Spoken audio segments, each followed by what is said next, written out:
Good morning everybody, it's Ken Ring of predictweather.com. It's the 25th of April and today the moon is in Virgo. Virgo is quite a windy sign. There's actually a jet stream crossing the lower half of Australia and extending onto New Zealand and affecting the South Island mostly. A jet stream is quite often the start of a storm system.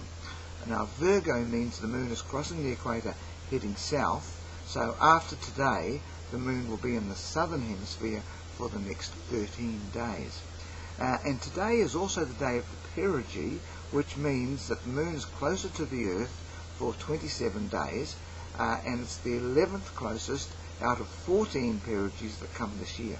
So it's not one of the most powerful perigees, but because it's in combination with the moon crossing the equator, it will magnify that, and that's what perigee does.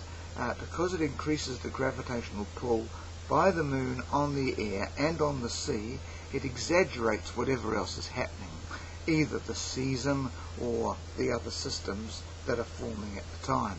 It also brings winds, and it causes the highest tides of the month. They're always around the perigees. They've been around the full moons up till this month, and from May until November they're going to be around the new moons, but it's still going to be around the perigees.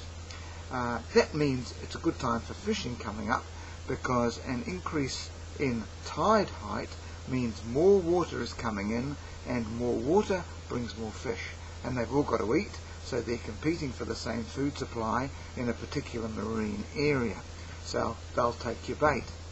Also, the currents are moving faster, so the fish have to expend more energy to resist the currents and maneuver themselves around, and they end up using up more calories, which they have to replenish by eating more, just as we do. And as we all turn under the moon each day, well, so the perigee affects all of us.